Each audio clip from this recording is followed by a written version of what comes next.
Now,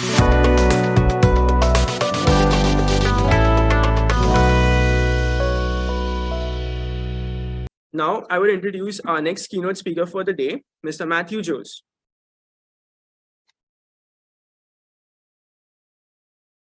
He will be speaking on the SDG number 12, Waste Management by Recycling for Sustainability. Mr. Mathew Jose is an entrepreneur with 14 years of experience in India's waste management sector. He has done various projects, various programs, which has reached over 2 million Indians. Mr. Mathew envisions a world without landfills and is set on a mission to help accelerate the trash economy in India.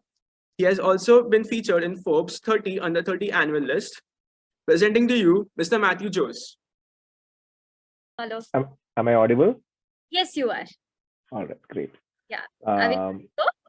Yes, I will just share my screen. Yes. I want to take this opportunity to thank Dr. Nilesh and the team at EGA and labs. This has been a great honor to be here, and such a prestigious program, learning over the last 1 month, 1.5 months, I think now, with interactions with your team, been learning a lot about your initiatives and how you're going about this. I think really well organized, and more such initiatives are required in this country. So firstly, I want to thank you all for taking the time out to be part of this program and taking note of this.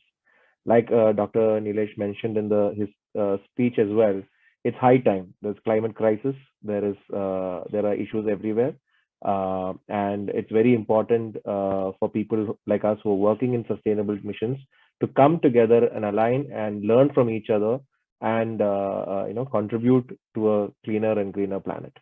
So I'm honored to be here today to have this opportunity with you all. Like my previous speaker, wonderful work is being done in Australia, and it is great to hear that. And I very inspired to see how that kind of design thinking is happening.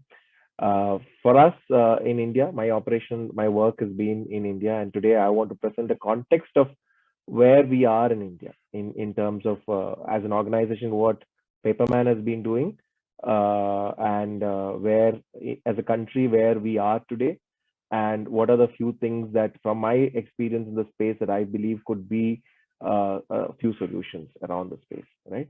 I will use a mix of videos and a little bit of nudges here and there, and I think we'll have a little open Q&A as well. So I'll keep it to about 6 to 7 slides per se as such. Yeah. So to give you a brief on Paperman, Paperman was started in 2010. We are one of the largest waste management organizations in south of India. We work with government, we work with FMCG brands, we work with schools, we work with a large number of stakeholders across. We have under Paperman, we have 3 different organizations. There's a foundation, there is a consultancy arm that we have. There's also a proper logistics arm that handle volume of handling waste as well. So over the last 12 years, we have diverted about over 1 lakh tons of plastic in itself away from landfills. We work with 100+ urban local bodies in the South Indian states, and we have partnerships with recyclers. PWPFs are plastic waste processor facilities that are across southern states. We work with them as well over the period. To give you a brief how Paperman started, it was in 2010. I was about 21 when I started Paperman. I had no idea. The idea was that there's something to do with waste management. Let me jump in, right? As a 21-year-old, you really don't have a strategic vision or a plan or insight or anything. And I see a lot of young people in that room over there, and I feel there is tremendous opportunity for you all to just jump in and do something at one point of life, right? So I was 21 when I started in 2010, and I jumped in with a simple idea. I went from school to school saying that 60 kg of paper saves 1 tree. How many trees is your school going to save? This was the idea with which Paperman started, right? And no other vision, plan, 5-year plan, 3-year plan, nothing. Just a simple idea that there is 60 kg of paper recycled will save a tree. how many trees can we save? And I went school to school. We took the program to about 200 plus schools. That's the start of Paperman. About 2012, I started working. Okay, I understood, realized the importance of the informal sector, the kabadiwalas we call in the space, and then started working with them. And I was fortunate to work with a few students from IIT Kharagpur to build a platform that helped to profile kabadiwalas in your local area. So we took that as a national project. We profiled about 5,000 plus kabadiwalas, and to create the highlight that they are key players, instrumental players in the waste management space. 2013, we had much large number of students being participated. 2014, we launched our doorstep recycling app. It was like a Uber for trash model, where you used to collect waste from your doorstep by a press of a button. We used to send the local kabadiwala to your house. And by about 2017, 2018, we set up our MRF, material recovery facilities, from where we were aggregating all the material that we were collecting and sending it for recycling.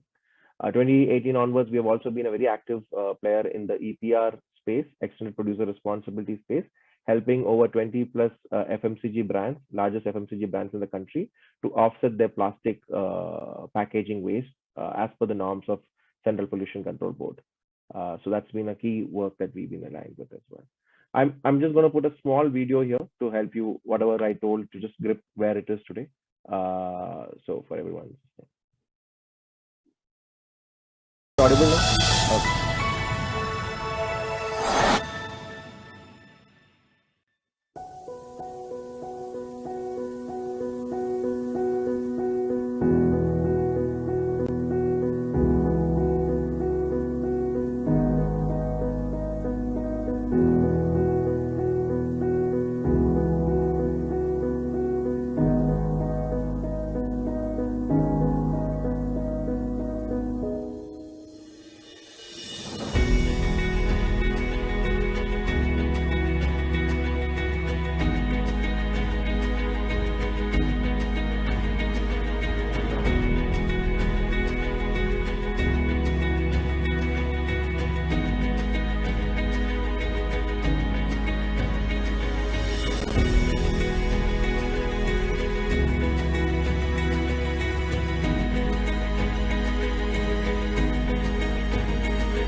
So,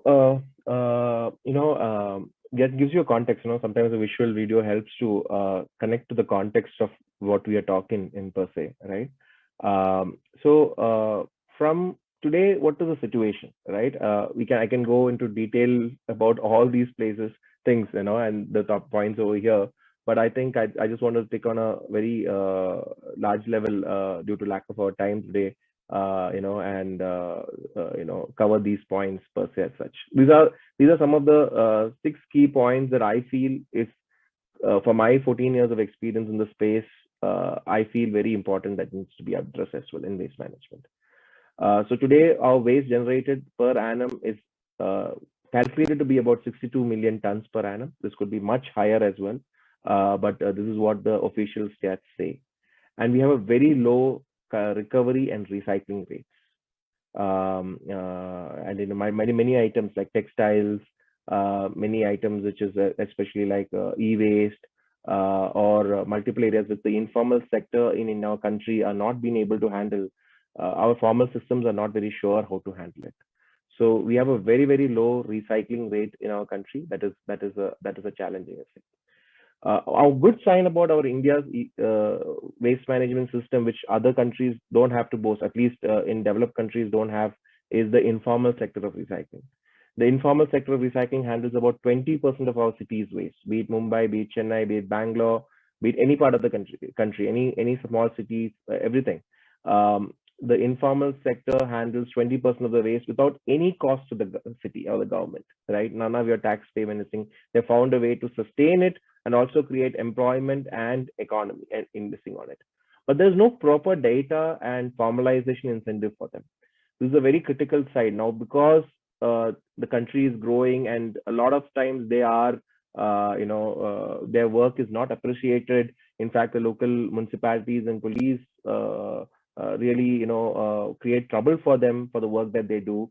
And it is very important that we figure a way to design them into our cities, and that is very, very important. And I think over the next few years, I think it's going to be very critical on how we enable them than be obstruct them. The work that they're doing is helping our economy, is helping cleaning up our country, and it's the sole lifeline, I would say, the main lifeline of recovery and collection in our country. So it's important that we understand that and create systems to support it. Third point, lack of proper collection and segregation designed with circularity in mind. We have multiple municipalities and urban local bodies are doing so many initiatives. There is no real national level framework that is binding the way that this needs to be done. There needs to be a clear understanding of what waste is. It's nothing but resource, and that can be recovered, right? And it is very, very important to design it accordingly. The flow of the material, as the flow of the material to your house, the material is coming, it should also be clearly, there should be defined on how it should be taken back from your home as well. So there needs to be good amount of investment in this space, and a good framework is needed.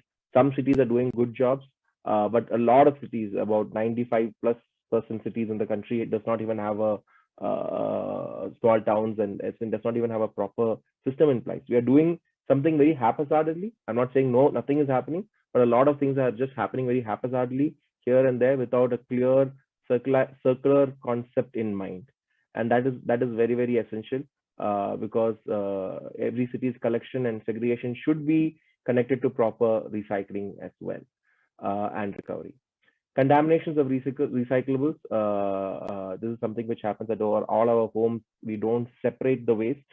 It is, even like in an apartment where there are 200 or 300 houses, and even if 250 houses do it and 40 houses don't do it, it still defeats the purpose.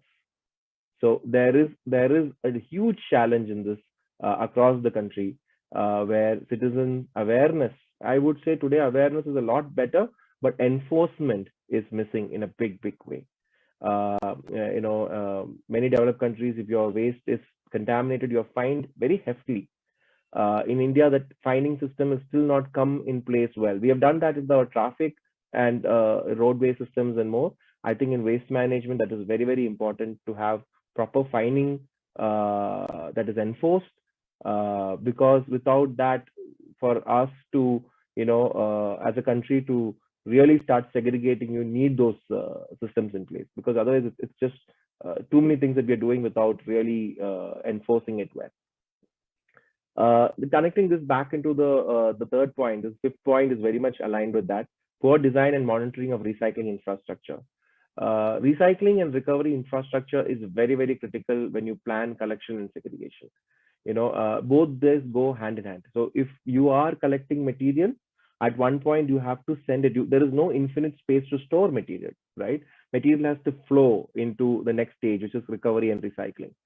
So that infrastructure is very poorly designed in our country.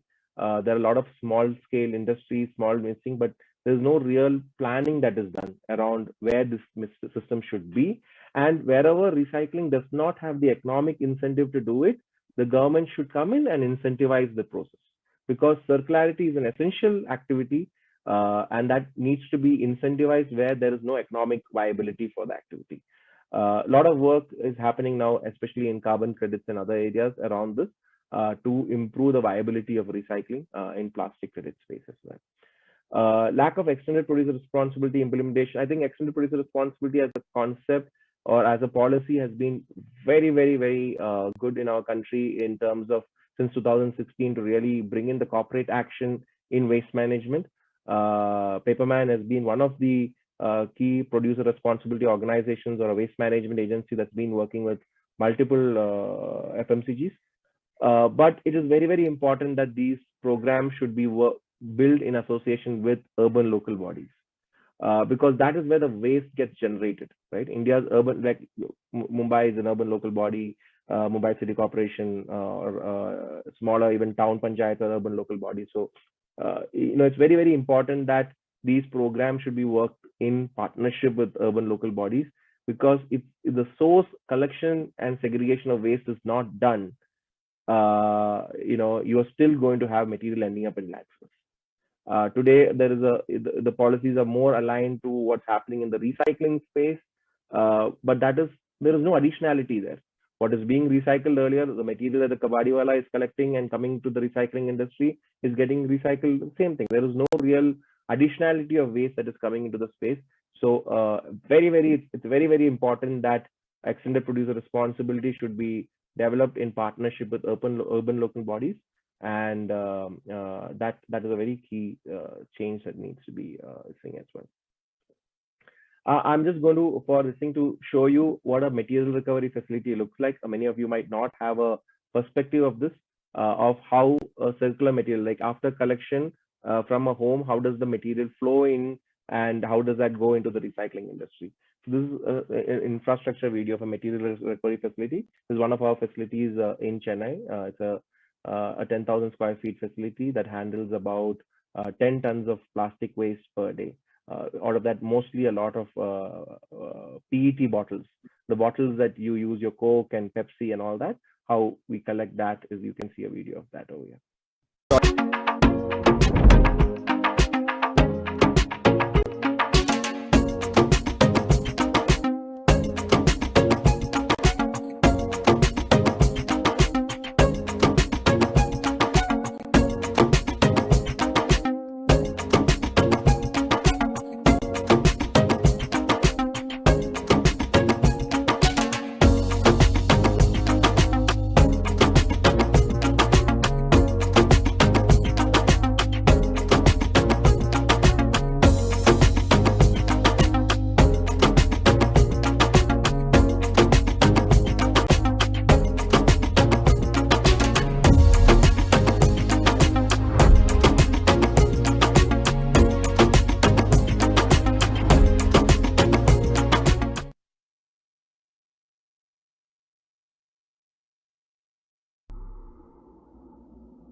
Some of the solutions that needs to be thought through, and I think some of the solutions are already in practice, but more effort needs to be put into improve the waste management situation in our country. One is plastic waste to energy conversion. There is a point to which recycling can happen. Yes, with strengthened recovery and programs, but every day or every year, let me say 3.5 million tons of waste, plastic waste is getting dumped in, which is not recovered, right? And this has been adding up for the last so many years. We are a country that consumes a lot today. So it is also essential to understand today what needs to be done. Yes, there is something that we could do for 10 years down. We need to be thinking about it and building more recovery and recycling, but there is a very important issue at hand today itself. So I think in today's specific sense, because this waste is getting clogged in waterways, rivers, everywhere, in the landfills, it's very, very important that we need to be able to move this. The Indian cement industry is doing a lot of work in this. They're using plastic as a fuel for supplement for coal, and the incineration is supposedly being one of the RDF, they call it refuse derived fuel, one of the best ways in the country to actually offset plastic pollution. We are in works with about 8+ cement industries down in South, and helping them to use RDF as a solution for their replacement for coal. And then this could be also a viable solution that is coming up in the market as well, where there could be an incentive for the urban local bodies to manage their waste properly. Second, EPR, extended producer responsibility, has been a great shot in the arm for waste management industry. Like I said, I've been working in the waste management industry since 2010. 2016, since the policies have come in forward, there's a whole drive that is also, and talent and expertise that is coming in from the corporate world into the waste management as well, which is really a big shot in the arm for organizations like ours. And it has really helped to structure a lot of uncollected waste across the country into recycling and recovery mechanisms. And the policy is still getting strengthened. There is always a change that's coming, but we see that over a period, the policy will be framed with the right stakeholders in mind. So that's something which the country has to keep working on. And the Central Pollution Control Board has done, and Ministry of Environment has done an incredible work so far. And we hope it continues to keep iterating and building on the program further. There needs to be more ideas around upcycling and creative reuse. See, again, recycling and recovery are methods through which, again, carbon is created. Haven't said anything, right? And today, with net zero in mind, we really have to start looking at effective ways to reuse a lot of our material, right? We should stop away from this whole thought process of, use and throw, because there is no away, right? We say throw away, but where is this away? Is there really an away? I think it's very, very important that we need to find a way to upcycle and reuse as much of things as we can in our homes, and we need to build that culture to our kids. And very from a small age, we should make them realize the importance of using things again and again. This is a cultural shift. I think we all, as organizations, we all design work culture like that. I think in home, having that culture of using material again and again has to be designed, and something which you all can take back to your homes. Biodegradable and compostable alternatives. There's a lot of work that's happening in this space as alternative to plastic, I think, but this is in a very early. More investment is required in the space. In fact, I'm working on a project where we're using seaweed as an alternative for in packaging. But more investment and more understanding of this has to be evolved. The industry is in a very nascent place, but I think over the next couple of decades is a great space to be working in. And as a lot of you in the rooms are scientists, and a lot of you can take up this as a key project and research, and this is much needed in the country currently. Deposit return scheme. This is a very good way in which in developed countries material is handled well. It's something like where when you buy a product from the market, like say you go to a supermarket and you buy a bottle of water, you pay 20 rupees for the bottle of water, right? If you are to also pay a 20 rupee deposit at the store through some mechanism that you pay 20 rupees more at the store, and you only get that 20 rupees if you return that bottle back. So that creates the incentive for us to make sure that we are returning this. This happens in Germany and other European countries in a large way, and it's been quite effective. I personally have seen homes where people have collected bottles in their homes. They have collected all the bottles that they've used for the last 1 month, so that next time they go to the supermarket, they can return it and get the cash back. Sometimes, in some cases, the deposit is much higher than the cost of the product in itself. So that creates a very good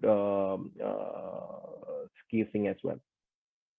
Decentralized take back schemes. These are very, very popular in especially from textiles or medical waste point of view. All medical shops, because if you look at it, have a lot of medicines that we get expired at home, and what do we do with it? These medicines that get expired, we throw it into the waste stream. It's mixed with something else, or mixed with the food waste or the plastic or whatever. It's mixed around. it's very important that medical shops and all encourage take back, decentralized take back schemes, wherein you keep these boxes there and people can put back those expired medicines in that.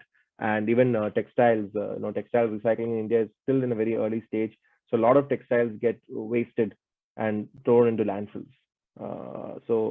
Clothes or something, and clothes are also different items together. So if the manufacturer can figure a way to take it back, these are very, very important systems to follow as well.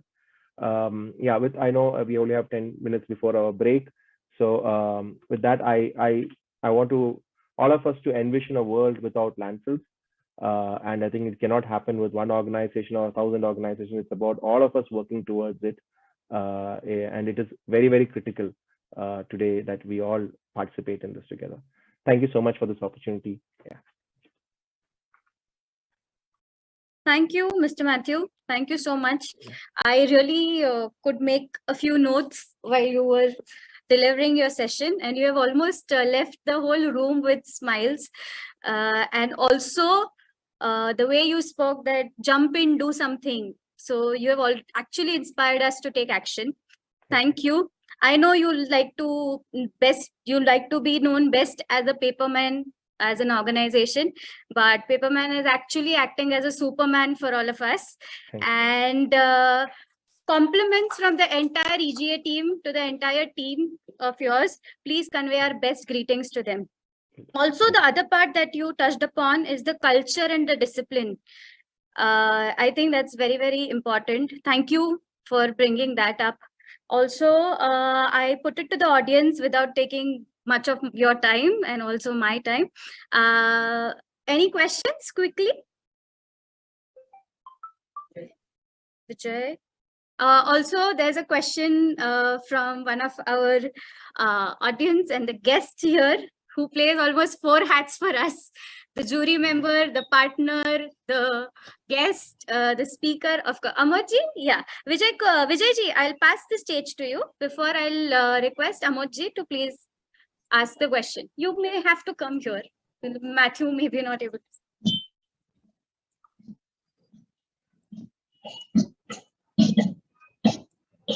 Yeah, hi Mathew. Is it audible to you? Yeah, very much.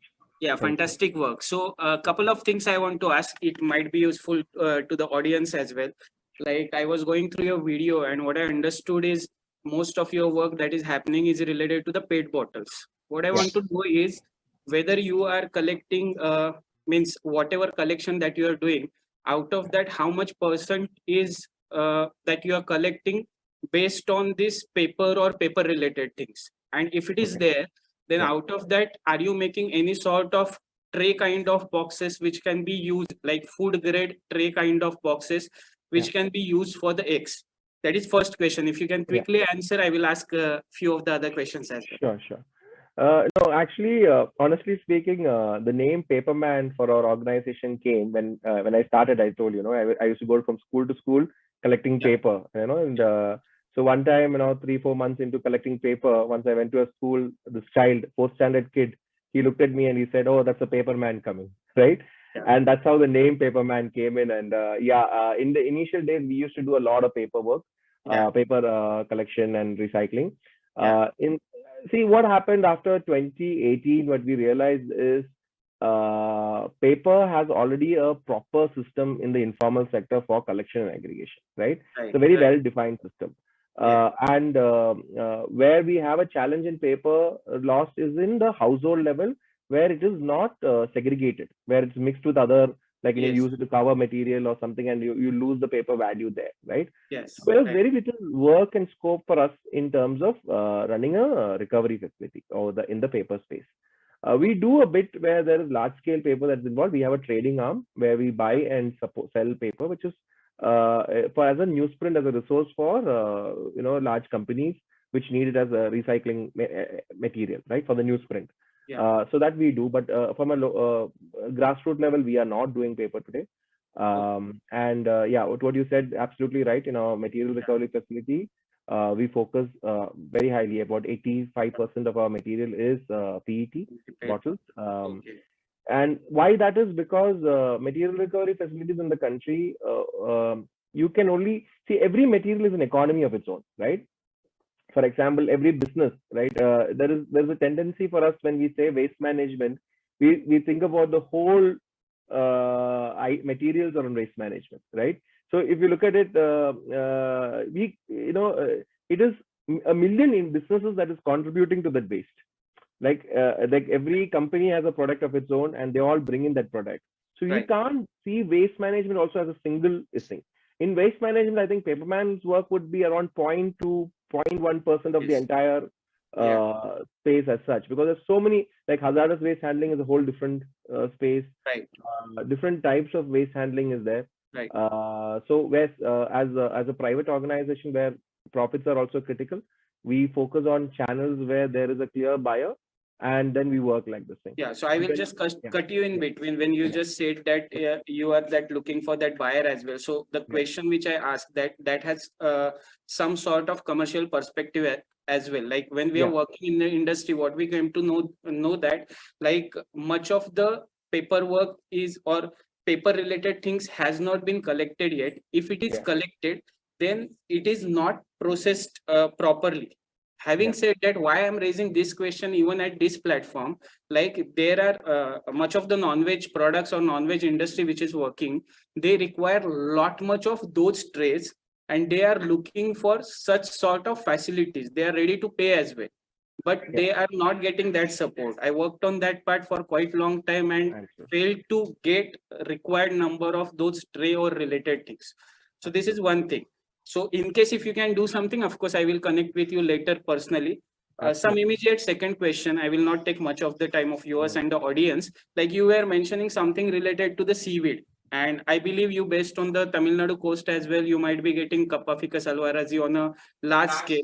So any of the things like from seaweed, whoever has made that particularly some sort of packaging material, the cost is very high. So whether you have any idea, like you mentioned something, but you didn't roll it out in some detailed manner. So the question which I would like to ask, whether it is commercially feasible, at least in next couple of years, as per your opinion, in India. I'm not talking about the whole world. I'm asking about the India straight away. So today it's only feasible with export market. Let's be very open, as in we are not getting good enough buyers in the country. And we are also, as I said, very, very early stages in that space. I think there is a good amount of infrastructure requirement that is requiring there to make sure that the quality also remain well. But as of today, I feel like I said in my talk as well, more research and investments are required in that area. So we are all not sure, because it's even for us to like go ahead and put a lot of money into it. It's a huge risk, right?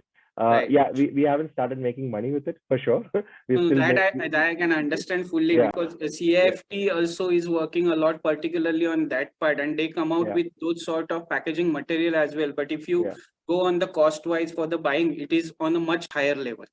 Anyhow, I will connect with you for that part later. Thanks a lot, and congratulations. Thank you so much. Thanks. Thank you. I believe there are a few students who have joined us today. So one of the students would like to ask you a question. So I'll request you to please come. It was a very fascinating talk, actually. Thank you. Yeah, actually, I'm very passionate about environment, and I do many activities to inculcate or better the environment. So I had just one question, that you've done all such work, and it's very fascinating to me. So is there a center, or are you planning to set up one center in Mumbai? I hope. Why don't you set up a center in Mumbai? I will tell you all about it. It's a very let me say, waste management is a very geographically based business, and it's very critical that there is a lot of resources that's put into that particular area. And like I said, we are right now working on a module to like really get our learnings that we have had in the last 14 years into some educational content, and we want to see if we could help educate you all, and people who want to start in that area, and also provide some bit of funding, as we understand what are the challenges in the space, like I said, I was, how old are you? If I Sir, may ask? I'm right now 22 years, 22. 21 years. Yeah, I was about the same when I started, right? And I always And you used to are. wish, I always used to wish if there was somebody to guide, tell me how to do it, and everything. Like I remember the first time I had to create an invoice, I had no idea how to put an invoice, right? Every part of it is a challenge, and when I was 21, I used to think I'll solve India's waste management in 2 to 3 years. That's what I thought when I got into it, right? But then now I'm 35 and I still understand how far away I am. Every year I learn how far away I am from this whole thing. So it is not about I think individual. I think you want to start it, you should jump into it and start doing something. I'm not saying it's easy. I'm not saying it's easy. It's a very tough journey. But at one point of time, things will come into place, and we want to really build an ecosystem, and that's something which right now I'm taking a bit of a pause to realize how to do it. But yeah, to help entrepreneurs or youngsters like you to get started in the space, for sure. Thank you, sir. Thank you. Have a good day. Thank you. Yeah, Mathew, Dr. Nilesh would also like to share his thoughts, but I feel if you could come here, share your vision behind creating EGA is actually living by. So, hi, Matthew. Thank you. So nice to see you. Yeah, Matthew happens to be my classmate at Stanford. We are doing a course together at Stanford Graduate Business School. And thank you, Matthew, for honoring my request to come and talk at EGA. Personal thanks. Today we have realized that the EGA that we had started with a very basic objective of networking out people. I assure you, my dear student, I don't know your name. You are from which college? Khalsa College, and your name? Siddharth. Siddharth from Khalsa College. It's in Matunga, Mumbai. I think we have, as entrepreneurs also, we always like to see people growing and encourage new entrepreneurs coming into the picture. And you are actually 1 year elder to Mathew. You are senior to Mathew. Mathew was 21 when he started this business, and today he is one of a very big company. And I think you should also be taking up that. And whatever help you would require in becoming an entrepreneur, I assure you that EGA, me personally as Nilesh Amritkar and Mathew Jose, on his behalf, I am telling you, we all will help you to see you achieve your realize your dreams. Thank you. Thank you, Mathew. Thank you, Nilesh. It's always a pleasure to be here.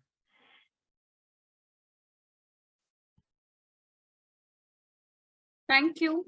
Thank you. I'll request you if you could be with us throughout the session, also for the award ceremony.